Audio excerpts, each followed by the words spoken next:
I would say that I grew up in a very intense environment. My father went to prison when I was 5 years old for all of the 90s. So my Oh, dad wow. went to jail when I was 5, and he came home when I was 16. So right before I started kindergarten, August 28th of 1989, my father was arrested, and then he was paroled December 23rd of 1999. And so there was that.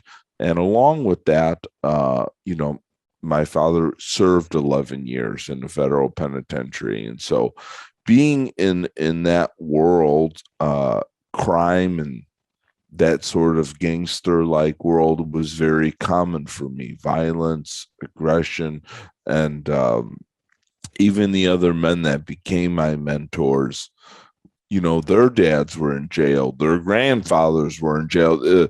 My best friend, his dad was in jail. This was a very, although abnormal to most people, very normal Normal to to me. you. And my father's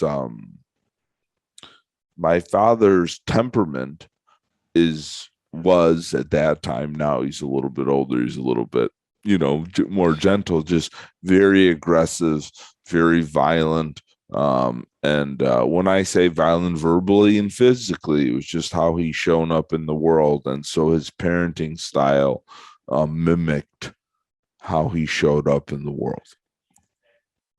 How let's dive into that a bit. Sure. When he did his time and came out of incarceration, when he came out of jail, was he automatically a big part of your life again? What was that like those first few years or year when he came out of jail?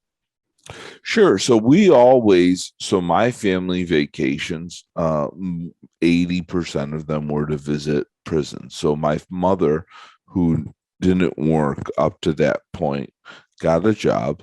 My grandmother, her mother, moved in with us to basically raise my sister and I. And so we would see my dad once or twice a year, depending on where he was in the country, because he moved a few different places, depending on usually in federal prison, you have a security like where you are. So when you first go to prison, especially if you've been convicted of violent crimes, you're in a higher security prison.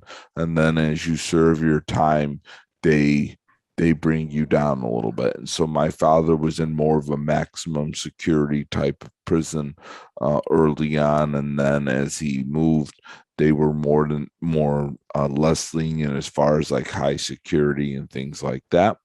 And we would have every Tuesday at 4:30 he would call. That's when they still called collect. And every Sunday my mother would have us write him letters. And so that was our upbringing. And he was very hard on me from a very young age. I had rites of passage, if you will, um, given to me and put in front of me before he even went to prison to stand up to the bully and really learn to trust myself. And so for a long time, and I continued through that, my father was very strong on removing my innocence. Now, for many years, I felt that that was terrible and that he took something away from me. And now, as a 37-year-old man, I would smile and take all the abuse and beatings again. If I knew what they were going to really be for me, and if I was able to. Explain that. Explain that a bit more. Sure. So here's what my father calls my epiphany moment. So any recollection I have of my father, for the sake of this conversation, is really, ages 3, 4, and 5, when you could actually develop some sort of memories. So one example is we grew up in Chicago, and just outside of Chicago is a town called Lake Geneva, or a lake called Lake Geneva, Yeah. and the town that surrounds it's called Fontana, which is sort of like the Hamptons. When you Yeah. make Yeah. money, like this is where you want to end up, Yeah. and you know that you're doing great. And we had a house and a boat there. at the time. And then when it was raining, though, what my dad would do is he would rent us a room at the cool hotel. So then we had a place to go swimming and play all day. And this one day, it's just my father and I enjoying this experience, not my uncle and his kids or anyone else. And so I'm in the pool, and my father sees three young boys uh, picking on me. And I didn't, I'm just a young kid. I don't understand what's happening, and just kids aren't being kind to me. So I go swim away from them and just go about my day. And unbeknownst to me, my father was watching this unfold, and he became very angry because he saw my response to what was happening, that I was becoming bullied or challenged by the external, and my response was to run away.